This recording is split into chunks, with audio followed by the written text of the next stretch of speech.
상가, 학교, 집. 그곳이 어디든 없어서는 안 될 공간이 있다. 그래, 무슨 터가 알고 싶으셨어? 화장실, 화장실, 화장실. 인간의 힘으로 조절할 수 없는 은밀한 욕구. 그 욕구를 해결할 곳은 오직 화장실뿐이다. 좋은 터 잡으러 가야지. 화장실이 집값을 결정한다? 중국.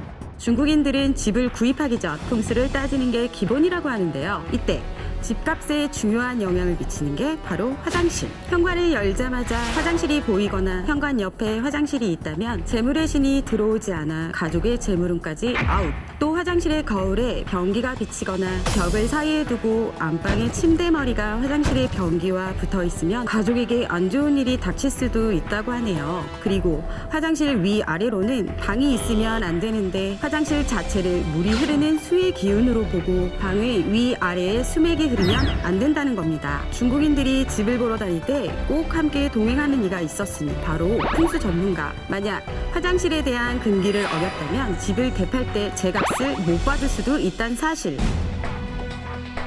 깨끗한 화장실이 예쁜 아이를 점지한다? 일본.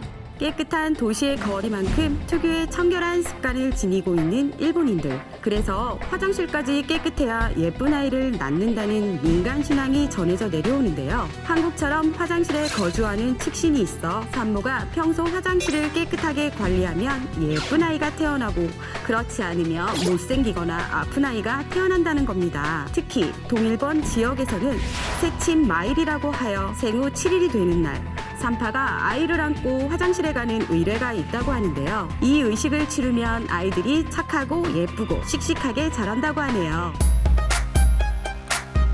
화장실에 빠지면 합동작전이 펼쳐진다. 북한.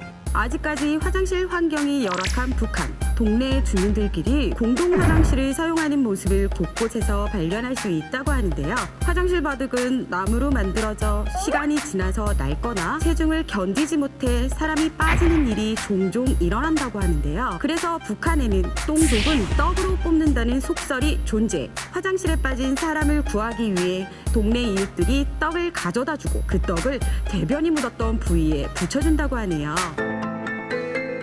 화장실에 나타난 괴물을 물리쳐라. 고대 로마. 고대부터 화장실과 목욕 문화가 발달한 로마. 4세기 무렵 이미 144개의 대형 화장실과 254개의 간이 화장실이 있을 정도로 로마 사람들에게 화장실은 중요한 공간이었는데요. 고대 문명에서는 신을 숭배하기 위해 몸을 청결히 해야 한다고 믿었고, 그로 인해 화장실 문화도 발달했다는 겁니다. 그런데 어느 날 고대 로마 화장실 유적지에서 정체를 알 수 없는 의문의 낙서가 발견됐고, 많은 학자들은 그 비밀을 알아내기 위해 연구를 거듭했다는데요. 벽을 타고 기어 올라오는 괴물을 피해라. 폭발하는 괴물을 피해라. 기어 올라오는 괴물의 정체는 바로 각종 벌레와 쥐, 그리고 폭발하는 괴물은 배설물에서 나온 메탄가스. 화장실에서 괴물을 퇴치하기 위해 로마의 신비주의자들이 동원되었고, 괴물을 내쫓은 후에는 행운을 기원하는 마법의 주문의식을 거행했다고 하네요. 여러분은 지금까지 화장실을 당연한 공간으로 여기진 않았나요? 하지만 어떤 것보다 중요한 공간이라는 거 기억해두세요.